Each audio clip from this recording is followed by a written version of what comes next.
The Twin Podcast. Assalamu alaikum wa rahmatullahi wa barakatuh. Bismillah wa salatu wa salam ala Rasulil Kareem wa ala alihi wa ashabihi ajma'in.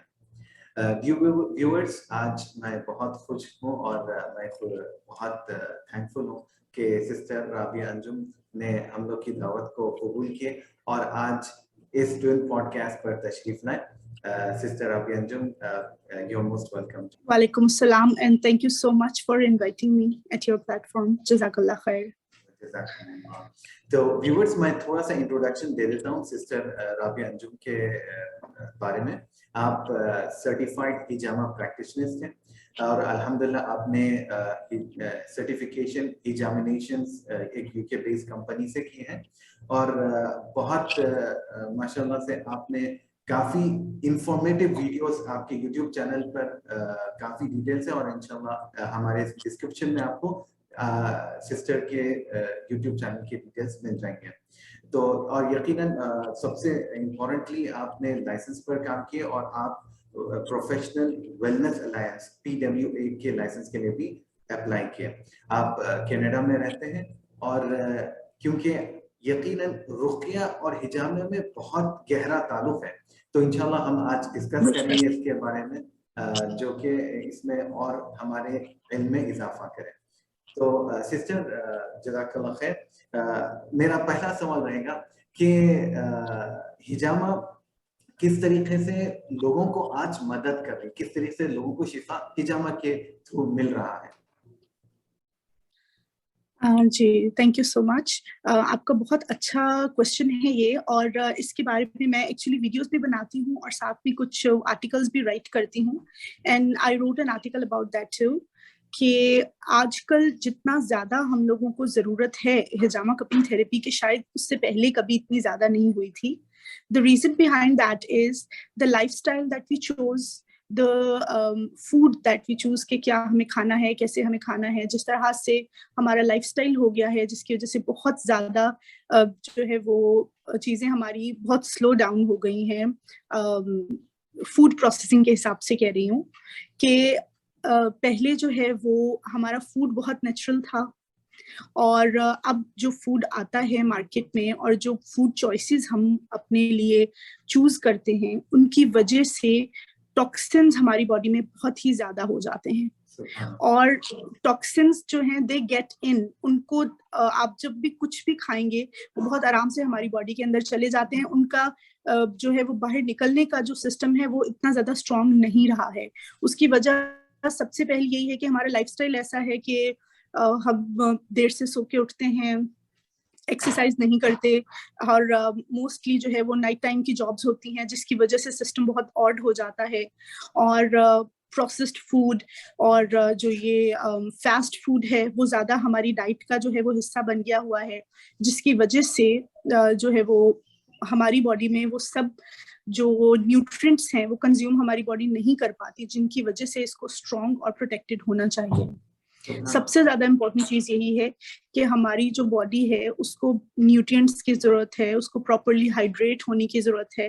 अब हमारी जो new generation है पानी से ज्यादा वो Coke और ड्रिंक्स और जो भी इस तरह के जो फास्ट फूड के साथ जो ड्रिंक्स होते हैं उनको पीना ज्यादा पसंद करते हैं.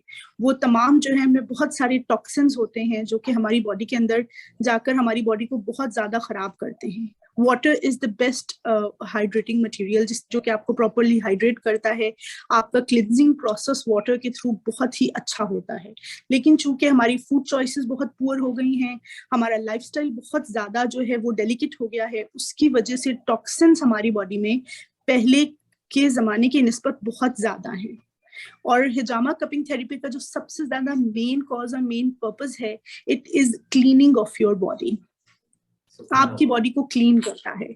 अगर आप, क्योंकि लाइफस्टाइल ऐसा हो गया है कि लोग इसको छोड़ भी नहीं सकते, वो उसी को अडॉप्ट जो है वो कर लिया गया है. जैसे कि आप फास्ट फूड बच्चे बहुत शौक से खाते हैं, घर का बना हुआ खाना इतने शौक से नहीं खाते जितने शौक से फास्ट फूड खाया जाता है.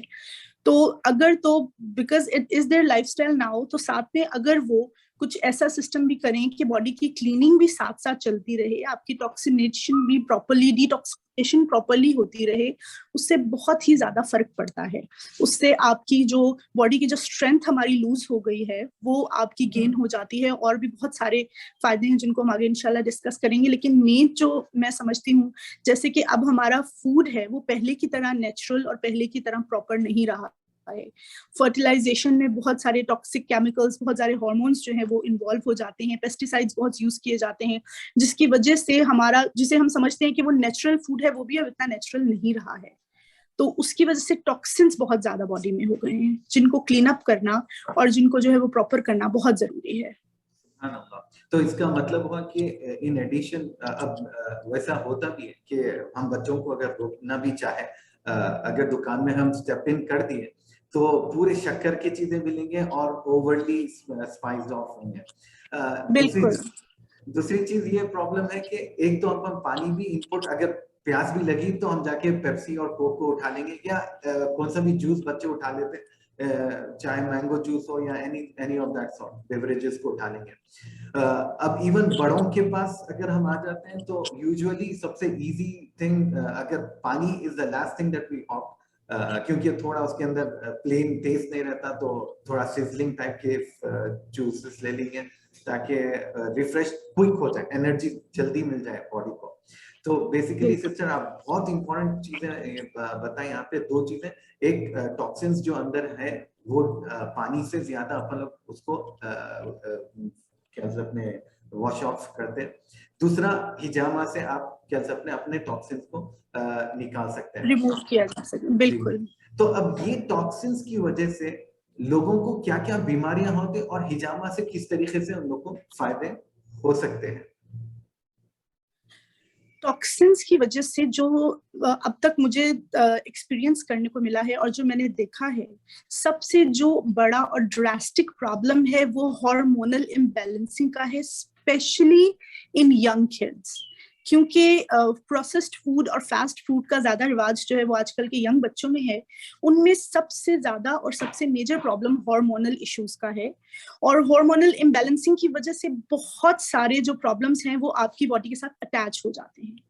तो जब आप कहते हैं कि जी मुझे हार्मोनल इम्बैलेंसिंग का इश्यू है, इसमें आपकी ऑलमोस्ट हर तरह की प्रॉब्लम्स आपकी उसके अंदर इन्वॉल्व हो जाती हैं।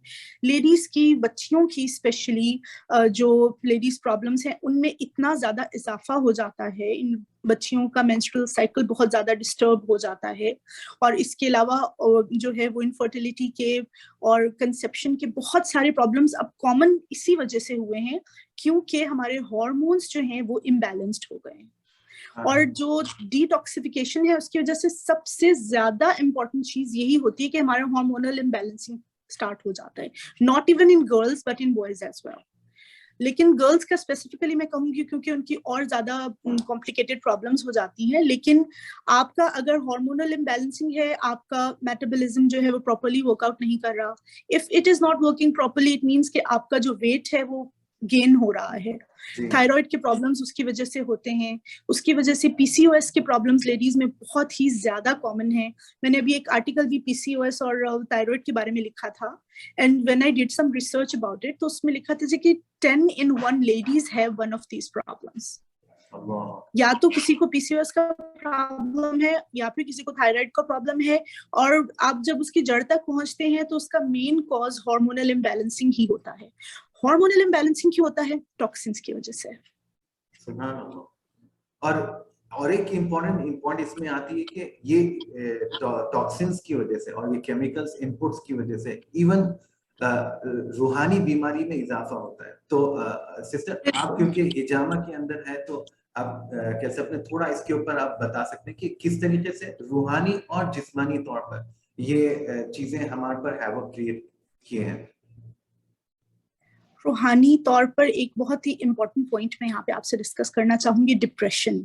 क्योंकि अभी जब हम बात करते हैं, किसी की कोई भी कॉल आती है और वो अपने बारे में बताना शुरू करते हैं, तो इसमें सबसे ज्यादा जो मेन पॉइंट है वो डिप्रेशन का होता है। और डिप्रेशन जो है वो रूहानी तौर पे भी अटैच है हमारे जिस्मानी प्रॉब्लम्स के साथ। कि अगर आपको डिप्रेशन का प्रॉब्लम है, आप फिजिकली भी बीमार हो जाते हैं, आप स्पिरिचुअली भी बीमार हो जाते हैं, और उसकी वजह से फिर बहुत सारे और प्रॉब्लम्स आपकी बॉडी के साथ अटैच हो जाते हैं। अब डिप्रेशन क्यों होता है? डिप्रेशन जो है वो हमारे ऑफ कोर्स हमारा जो लाइफस्टाइल चेंजेस हैं उसकी वजह से भी प्रॉब्लम्स होती हैं, because if your body is not properly hydrated, आपका जो बॉडी है it is telling you something, लेकिन हमें समझ नहीं आ रहा कि हमारी बॉडी को क्या चाहिए। जब हम अपनी बॉडी को प्रॉपर्ली जो है वो नहीं दे पाते जो इसको चाहिए, तो फिर हमारी बॉडी जो डिप्रेशन में जाना शुरू हो जाती है। और कुछ सर्कमस्टांसेस भी ऐसे होते हैं और कुछ हमारी लाइफ की चॉइसेस बहुत ज्यादा डिफिकल्ट हो गई हुई हैं, जिसकी वजह से बहुत छोटे छोटे बच्चे, इवन 17-18 साल की बच्चियां मैंने देखी हैं जो कि डिप्रेशन का शिकार हैं, जिसकी वजह से वो स्पिरिचुअली बहुत ज्यादा जो है वो लो फील करते हैं। और उसका जो है कहीं ना कहीं कनेक्शन जो है वो आपके हार्मोनल इम्बैलेंसिंग के साथ भी होता है, और भी उसके बहुत सारे कनेक्शंस हैं। लेकिन depression is a very major problem, और इसके डिफरेंट जो है वो टाइप्स भी होते हैं डिप्रेशन के। एक मैंने पूरी थोड़ा वीडियो भी इस पे बनाई थी, और बहुत ज्यादा उसको जो है वो लोग अप्रिशिएट करते हैं इस सेंस में कि ये वाकई सही बात है कि डिप्रेशन जो है this is making us spiritually very low. जी जी जी। और इसके अलावा जी उमूमन होता क्या है कि इवन हम लोग के पास जब डिप्रेशन के और एंजाइटी के कंप्लेंट्स आते हैं, तो जब उन लोग को वापस कुरान की तरफ लेके जाया जाता है और उन लोग को कैसे अपने सेल्फ मतलब एक कॉन्शियसली एक स्टेप्स लेने के लिए बताया जाता है, तो फिर आहिस्ता आहिस्ता वो प्रॉब्लम में से हटना शुरू होते हैं। तो आपके एक्सपीरियंस में आप कोई आपके एक्सपीरियंसेस बताइए कि आपके पेशेंट्स जब ये गो थ्रू हो रहे थे डिप्रेशन एंड एंजाइटी के, तो उन लोग को हिजामा से किस तरीके से फायदा हुआ? हिजामा से फायदा एक तो इस हिसाब में होता है कि जब आप डिप्रेशन की कंडीशन में हैं, सबसे पहले उनके जो मसल्स हैं वो सोर होना शुरू होते हैं, उनको बॉडी एक्स होना स्टार्ट हो जाती है, और उसकी एक रीजन टॉक्सिन्स भी हैं। लेकिन जब हम कपिंग उन पे करते हैं तो ना सिर्फ जो है वो बॉडीली उनको रिलैक्सेशन होती है, स्पिरिचुअली भी, क्योंकि ये सुन्नत रसूल है हिजामा कपिंग थेरेपी, तो कहीं ना कहीं ये हमें जो है उसके साथ कनेक्ट कर देती है। और जब आपका कनेक्शन इस तरह से होता है तो आपकी बॉडी बहुत रिलैक्स फील करती है, और बहुत ही ज्यादा जो है वो पॉजिटिव इम्पैक्ट ना सिर्फ बॉडी पे इवन माइंड पे जो है, क्योंकि ये आपको जब आपके स्पिरिट के साथ कनेक्ट करती है तो आप अपने आप रिलैक्स होना शुरू हो जाते हैं, आपको फीलिंग आना शुरू हो जाती है कि थिंग्स आर गोइंग गुड। लेकिन डिप्रेशन का ये बहुत ही ज्यादा इम्पोर्टेंट चीज है कि हिजामा कपिंग थेरेपी के साथ बहुत ही ज्यादा इसका फर्क पड़ता है, क्योंकि ये ना सिर्फ आपकी फिजिकल प्रॉब्लम्स, इवन आपकी स्पिरिचुअल प्रॉब्लम्स को भी जो है वो हील करने में बहुत हद तक जो है वो इम्पोर्टेंट रोल प्ले करता है। बेशक, और यकीनन हदीस में भी हिजामा के ताल्लुक से जिस तरीके से नबी करीम सल्लल्लाहु अलैहि वसल्लम आप मेराज पे जब गए तो सारे हर एक लेवल पे कि अपने फरिश्ते आपको बताते रहे और वो हिदायत देते रहे कि अपनी उम्मत को हिजामा के लिए उसके ऊपर खुसूसियत बताएं कि करते रहे। तो एक इम्पोर्टेंट चीज हम ये पाए हैं कि क्योंकि हिजामा एक बहुत ही डिटेल्ड और बहुत ही इल्मी इदारा है, जहाँ पे इल्म की बुनियाद पे काम करने पर बहुत ज्यादा फायदे होते हैं। पर उमूमन होता क्या है कि क्या सबने कुछ लोग क्या सबने प्रैक्टिस करते हैं मगर इल्म की बुनियाद पे नहीं, बस उन लोग को मालूम है कि सुन्नत पॉइंट्स क्या है, बेसिक लेवल पे करते हैं। मगर क्योंकि एशियन कंट्रीज में हम देखते हैं कि अनप्रोफेशनल एक्टिविटीज ज्यादा हो रहे हैं हिजामा को लेकर, जिसकी वजह से उसका फायदा उतना ज्यादा नहीं उठा सक रही जिस तरीके से होना चाहिए। तो क्या आप क्योंकि एक सर्टिफाइड हिजामिस्ट है, क्या आप बता सकते हैं प्रोफेशनल सर्विस की कितनी अहमियत है हिजामा के अंदर? बहुत ही ज्यादा इम्पोर्टेंस है। मैं इसलिए कह सकती हूँ कि मैंने दोनों चीजें एक्सपीरियंस की हैं। पहले जब हम पाकिस्तान में रहते थे तो आई हैड स्किन एलर्जी, जिसकी वजह से मैंने जो है वो हिजामा करवाना शुरू किया। और वो चूंकि एक नॉन प्रॉफिट ऑर्गेनाइजेशन थी जहाँ पे लेडीज जो हैं वो जितने भी लोग आते थे उनका वो लोग फ्री में इलाज करते थे हिजामा कपिंग थेरेपी के थ्रू। तकरीबन 1.5 साल में उनके साथ एफिलिएटेड रही। हमने बहुत ज्यादा जो है वो लोगों के साथ वहाँ पे काम किया और बहुत ज्यादा अच्छा एक्सपीरियंस था, लेकिन at that time I was totally unprofessional. मुझे बिल्कुल भी अंदाजा नहीं था, क्योंकि हमारी वहाँ पे मेंटर थी, वो हमें बताती थी कि ये वाला जो पर्सन है इसका ये प्रॉब्लम है, आपने यहाँ यहाँ यहाँ कप लगाने हैं। मुझे बिल्कुल आइडिया नहीं होता था कि अगर किसी को स्किन एलर्जी का, जैसे मुझे खुद स्किन एलर्जी का प्रॉब्लम था, तो मेरे जो है हिजामा पॉइंट्स वो जो है वो सेट करती थी। और उस टाइम पे जो है वो जितने, क्योंकि बहुत ज्यादा वास्ट टाइम वो होता था, तो वहां पर हम लोगों को उन्होंने मेरा ख्याल है शायद 1 हफ्ता ट्रेन किया होगा। हम एक दूसरे का हिजामा कपिंग करते रहे और इस तरह से जो है वो। लेकिन उसके बाद जब मैं कनाडा आई and I wanted to work, और फिर जब मुझे अल्लाह के हुक्म से जब मैं इसकी तरफ अफ्लिक्टेड हुई, और फिर मैंने देखा कि अच्छा ये सर्टिफिकेशन का सिस्टम है, let's go with that, and I did. और जब मैंने वो पढ़ा, उसके बारे में सर्टिफिकेट लिया, मुझे बहुत ही ज्यादा चीजों का अंदाजा हुआ।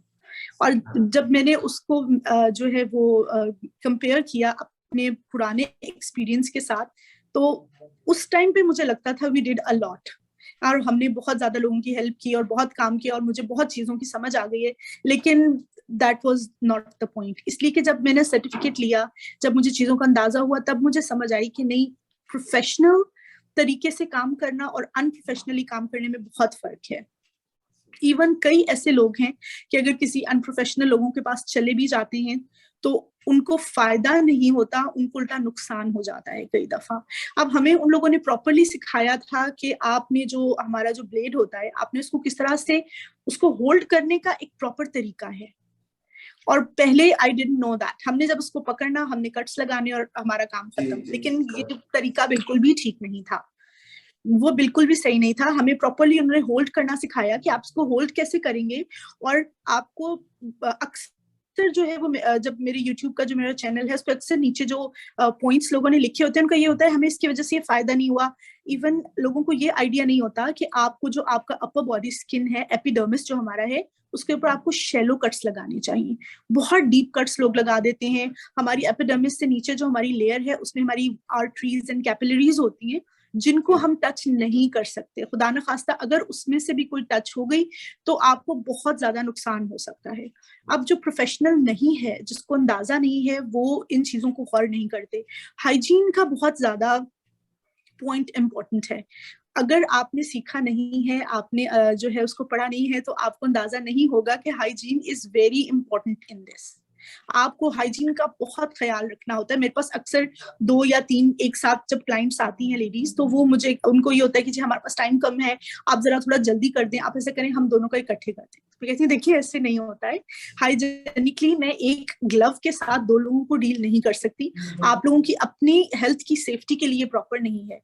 लेकिन पहले हम ये सब करते रहे हैं क्योंकि हम लोगों को इन चीजों का अंदाजा नहीं था कि ये इतना ज्यादा इंपॉर्टेंट है। आपको प्रॉपर जो है वो हाइजीन होनी चाहिए। आपको कितने कट्स लगाने हैं, कौन से पॉइंट लगाने हैं, कहाँ लगाने हैं। मैंने अपनी जिनके साथ मैंने किया अपना ये जामानेशंस के साथ, उन्होंने बहुत अच्छे से हर चीज जो है वो एक्सप्लेन की, और प्रॉपर उनका एक कोर्स है, और उसके साथ बहुत ही ज्यादा मुझे इन्फॉर्मेशन मिली है। इवन एनाटॉमी का आपको आइडिया होना चाहिए कि आप कहाँ, क्योंकि जाहिर है कई ऐसी हमारी नर्व्स होती हैं that we can see from our skin, वहां पर आपको कप्स नहीं लगाने चाहिए। अब जो अनप्रोफेशनल है उनको इन चीजों का आइडिया नहीं होता है, वो बस आप कप लगाएं, कट लगाएं and that's all, the job is done. But this is not how it is supposed to be done. जी जी। तो सुभान अल्लाह, जो अनप्रोफेशनल लोग हैं, अगर उन लोग क्या अपने, या एक कॉमन मैस है, अगर उन लोग हिजामिस्ट प्रैक्टिशनर बनना चाहें तो आपकी सलाह उन लोग के लिए क्या है? मैं बिल्कुल ये, अब मैं तो चले चूंकि पाकिस्तान में रहती नहीं थी, आउट ऑफ कंट्री से थी, वहां पर मैंने जो है ये किया था। अब पाकिस्तान में बहुत सारे ऐसे इदारे खुल गए हैं जहां पर हिजामा के जो है वो प्रॉपर सर्टिफिकेट के साथ जो है लोग सर्टिफाइड होते हैं, फिर अपना एक प्रॉपर बिजनेस जो है वो इसके हिसाब में स्टार्ट करते हैं। If you want to do this properly, professionally, पहले आप इसका सर्टिफिकेट लीजिए, प्रॉपर लाइसेंस लीजिए, परमिशन जो है वो लेनी बहुत ही ज्यादा जरूरी है, क्योंकि खुदा न खास्ता कभी कोई मिसहैप भी हो सकता है। तो आपकी बैक के लिए कुछ ना कुछ ऐसा होना चाहिए जो कि आप जो है वो अपनी सेफ्टी के लिए रख सकते हैं पास। तो ये 2-3 चीजें, आपका सर्टिफाइड होना, आपका लाइसेंस्ड होना, ये आपका जो बिजनेस है उसका रजिस्टर होना, ये सब चीजें बहुत ही ज्यादा इंपॉर्टेंट है फॉर योर सेफ्टी। बेशक बेशक। जी, और आपको बॉडी के सिस्टम का आइडिया होना बहुत जरूरी है कि कहाँ आप कप लगा सकते हैं और कहाँ आप नहीं लगा सकते हैं। जी जी, हाँ, डूज एंड डोंट्स बहुत इम्पोर्टेंट है। और यकीनन क्योंकि हिजामा डायरेक्टली लिंक्ड अप दीन, हमारे दीन से, तो फूड सर्विसेज देने से हम अपने दीन को भी नुकसान पहुंचाते हैं, जो जो कि बहुत काफी लेवल पे हम कर चुके हैं, और अनफॉर्चुनेटली उससे नुकसान भी। और हिजामा को जिस लेवल पे इंटरनेशनली अपने को लेके जाना था, अब तक अपन उतना कामयाबी नहीं पाए, कर नहीं पाए, जो कि क्योंकि दीन, और क्योंकि इस्लाम ने ऐसे कुछ खुसूसियातें हैं जो कि इंसान को इतने फायदे हैं इसके अंदर, स्पेशली आज के एरा में, तो उसको अहमियत देते हुए, उसको सही स्टेप्स लेते हुए, उसको प्रोफेशनली प्रिजर्व करके उसको आगे बढ़ना, ये हमारी जिम्मेदारी है, जिससे हमारा दीन के ऊपर भी फर्क पड़ता है, दीन पे भी फर्क पड़ता है। बिल्कुल फर्क पड़ता है, बिल्कुल बिल्कुल। एक चीज जिसका फायदा है, अगर आप उसको प्रॉपर्ली प्रोफेशनली नहीं कर रहे हैं और आपको उसका नुकसान हो रहा है, तो आप उन सब लोगों का नुकसान कर रहे हैं जो इसको प्रॉपर्ली और अच्छे तरीके से करने की कोशिश कर रहे हैं। ये एक प्रेजेंटेशन है हमारी। अभी वहां पर अक्सर लोग मुझसे पूछते हैं कि आपके पास तो सिर्फ मुस्लिम्स आते होंगे कपिंग थेरेपी कराने के लिए, क्योंकि सुन्नत रसूल है, लेकिन मेरे पास नॉन मुस्लिम्स भी आते हैं। वो इस हिसाब में आते हैं कि उन्होंने सुना होता है कि अच्छा कपिंग जो है होती है, उससे टॉक्सिन्स निकलते हैं, उससे बॉडी एक्स ठीक होती है, तो we want to try that. और वो ट्राई करते हैं और उनको बहुत अच्छा फील होता है, और वो बहुत अच्छे से जो है वो मुझे कॉल्स कर रही होती हैं बाद में लेडीज के, वी फेल्ट रियली गुड, हमें बहुत अच्छा लगा आपने हमें किया। हालांकि वो मुसलमान नहीं है, हमारा तो ईमान है, हमारा ईमान है कि हिजामा कपिंग थेरेपी सुन्नत रसूल है और इससे हमें फायदा होता है।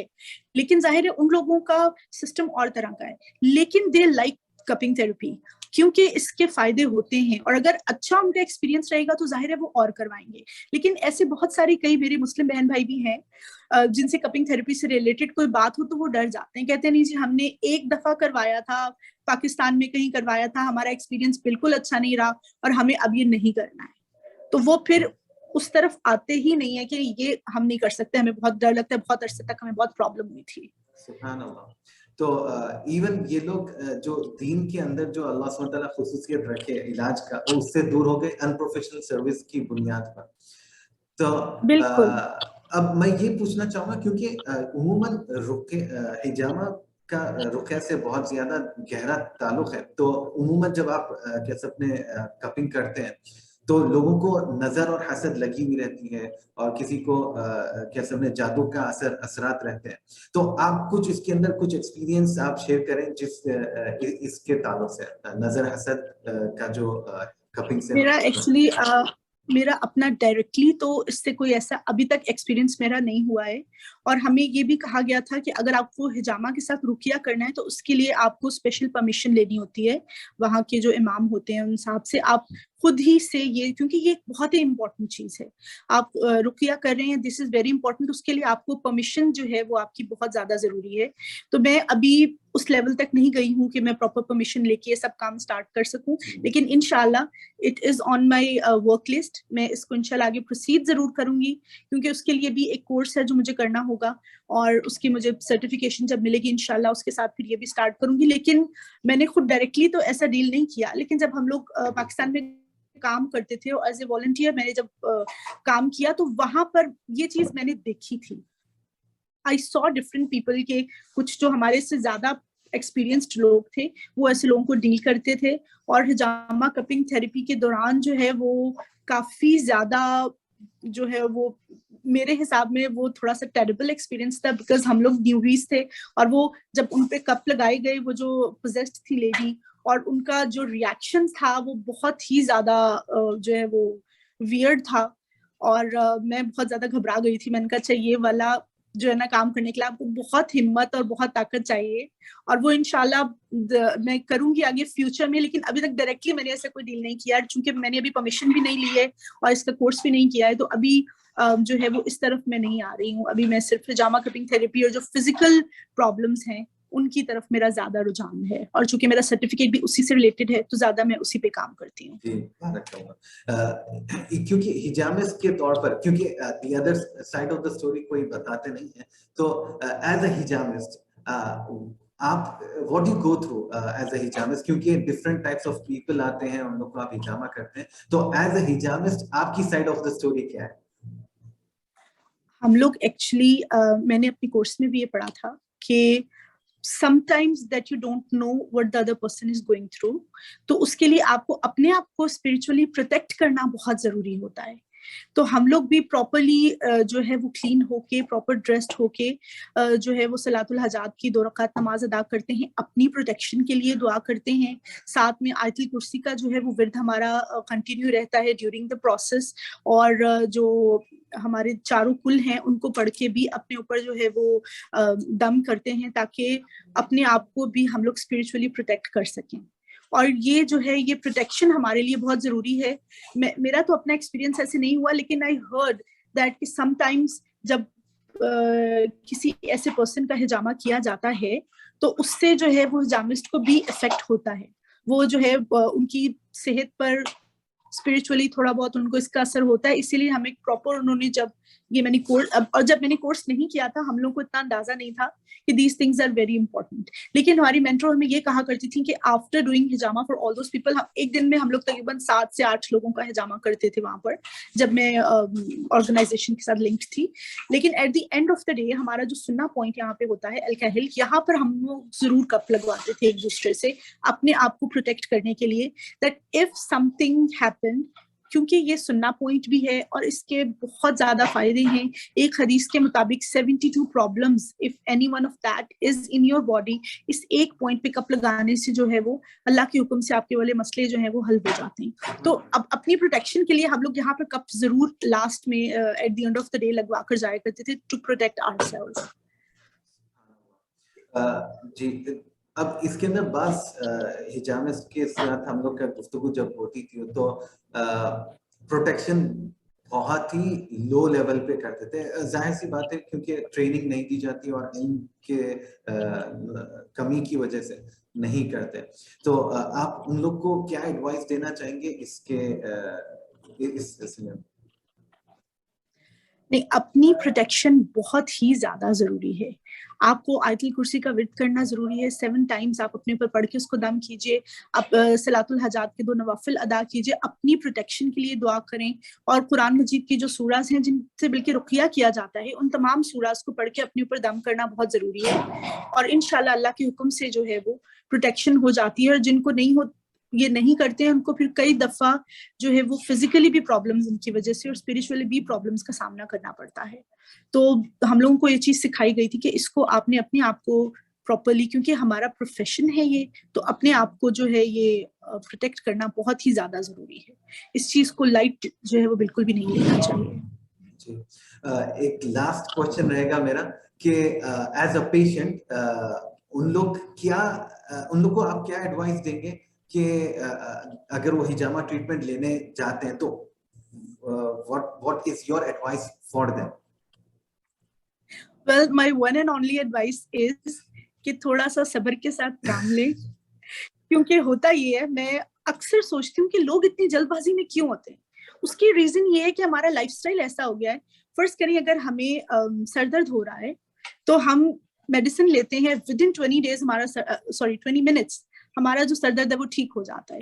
तो जब हिजामा के लिए लोग आते हैं, उनका सबसे पहले क्वेश्चन होता है, ओके आप कितने सेशन करेंगे कि हमारी ये वाली प्रॉब्लम जो है ये बिल्कुल ठीक हो जाए। और अक्सर लोग मेरी वीडियोस वगैरह देख के भी आते हैं, और वो आपने तो अपनी वीडियो में कहा था कि 6 to 7 सेशंस जो है वो होते हैं, उसके बाद ये चीज ठीक हो जाती है। तो मैं फिर उनसे ये कहती हूँ, देखिए आप, क्योंकि ये एक नेचुरल प्रोसेस है, कोई केमिकल्स और कोई इस तरह की चीजें इसमें इन्वॉल्व नहीं है कि अब आपको माइग्रेन से 20 मिनट्स में आराम तो आ गया, लेकिन आपको ये नहीं पता besides that medicine, what did that medicine do inside your body. Hijama cupping therapy एक नेचुरल प्रोसेस है, ये स्लोली वर्कआउट करता है। मैं लोगों को सबसे पहले ये कहती हूँ कि अगर आपने ये वाला काम करना है तो आप प्रोसेस स्लो है, लेकिन गारंटी है कि इंशाल्लाह अल्लाह के हुक्म से इंशाल्लाह आराम मिलता है। लेकिन लोग सब्र नहीं करते हैं। एक बार आते हैं, 2 बार आते हैं, तीसरी बार ओके हमें इससे आराम नहीं आ रहा, so no it doesn't work. तो मैं फिर उनको ये कहती हूँ कि आपको प्लीज थोड़ा सा सब्र से काम लेने की जरूरत है, क्योंकि ये नेचुरल प्रोसेस है, इट वर्क्स स्लोली। तो वो फिर जो सबर नहीं करते वो फिर ये कहते हैं कि अच्छा ये तो नहीं वर्क करता है, it doesn't work at all. अब मेरी जब स्किन एलर्जी का प्रॉब्लम हुआ था मुझे, मेरा तकरीबन ये 10 साल पुराना प्रॉब्लम था। I was a student when I had that problem. Aahista Aahista वो बढ़ता बढ़ता बहुत ज्यादा हो गया। फिर कपिंग थेरेपी करवाई और 10 साल पुराना मेरा प्रॉब्लम था। जब मैंने कपिंग थेरेपी करवाई, तकरीबन मैंने 13 मंथ्स कॉन्टिन्यूसली कपिंग थेरेपी करवाई थी। I had so many toxins in my body जिनको निकलने में टाइम लगा, और once in a month किया जाता है ये प्रोसेस। ऐसा नहीं है कि आपको मैं एवरी वीक का बोल रही हूँ, क्योंकि जब हम कपिंग थेरेपी करते हैं, कप्स लगाते हैं, कट लगाए जाते हैं, उनको हील होने के लिए भी मैक्सिमम 2 to 3 वीक्स का टाइम चाहिए होता है। उसके बाद वंस इन अ मंथ जो है स्पेशली सुन्ना डेज में कॉल किया जाता है कि जी आप सुन्ना डेज में आए, उसमें फायदा बहुत ज्यादा है, और ज्यादा लोग सुन्ना डेज में ही आते हैं। लेकिन होता यही है कि अच्छा आप एक बार करके हमारा मसला खत्म कर दें ताकि जो है हमें दोबारा आना ना पड़े। तो मैं फिर सबको यही एडवाइस करती हूँ कि देखिए अगर आपको जल्दी है तो फिर आप डॉक्टर के पास ही जाइए। ये वाला काम स्लोली स्टडीली वर्कआउट होता है, होता बहुत अच्छे से है, लेकिन ये स्लोली काम करता है। तो इसलिए ये सबसे इंपॉर्टेंट चीज है जो मैं सबसे पहले सबको बताती हूँ कि अगर आपको जल्दी है तो you are not on a right spot. अगर 100% आपको प्रॉपर क्योर चाहिए और आपको जो है वो अच्छे तरीके से चाहिए तो yes, come over here. Otherwise आप जो है वो फिर डॉक्टर पर जाइए। आजकल वैसे भी ट्रेंड यही है कि मेडिसिन लो और जो है वो हमारा प्रॉब्लम जो है जी जी। और उससे होता क्या है कि क्विक और इजी दवाइयों से हमारा केमिकल्स अगेन एक चीज को सही करते हैं, इसी चीज को खराब कर देती है, तो जड़ से चीज उखड़ती है।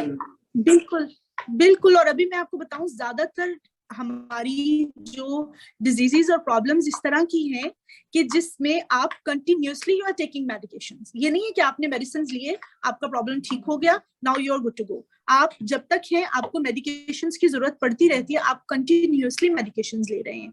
मुझे जब ये स्किन प्रॉब्लम का इश्यू था, मैं जब ऑइंटमेंट्स अपनी हाथ पे लगाती थी मेरी प्रॉब्लम ठीक हो जाती थी। जो ही मैं ऑइंटमेंट छोड़ती थी वो मेरी प्रॉब्लम फिर से स्टार्ट हो जाती थी। इसकी वजह से मैं इतनी ज्यादा परेशान होगी। इट्स बीन 10 years और मैं कब तक इस चीज को इस तरह से लेकर चलूंगी। मैं इतनी ज्यादा परेशान हो गई थी कि क्यों होता है ऐसे। तो लेकिन मैं यही सबको बोलती हूँ कि 13 months I continuously did hijama cutting therapy. मैंने एक भी महीने का गैप नहीं किया था उसमें, क्योंकि और यकीन कीजिए कि पहले 4-5 महीने मुझे बिल्कुल फर्क फील नहीं हुआ। मैं वहां गई हूँ, मेरी प्रॉब्लम सेम थी। 4 to 5 months my problem was the same, लेकिन मैं continuously जाती रही because I had faith on hijama cupping therapy कि नहीं ये सुन्नत रसूल है तो ये वर्कआउट करेगा। एंड शुक्र अल्हम्दुलिल्लाह इट वर्कड आउट। लेकिन लोग इतना सब्र नहीं करते हैं, वो 2 से 3 बार करवाते हैं, चौथी बार कहते हैं अच्छा ये नहीं हो रहा है तो ये तो नहीं होता, इट्स नॉट वर्किंग, सो अब नहीं होगा ये। तो मैं फिर ये उनसे कहती हूँ कि अगर आप सब्र रख सकते हैं तो आप आइए, otherwise choice is all yours. जज़ाकल्लाह खैर सिस्टर, आपने बहुत इम्पोर्टेंट इंफॉर्मेशन दिया।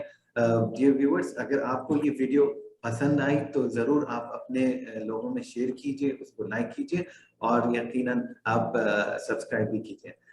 जज़ाकल्लाह खैर, और इंशाल्लाह हम और भी इंटरेस्टिंग सब्जेक्ट्स लाते रहेंगे हिजामा के ताल्लुक से।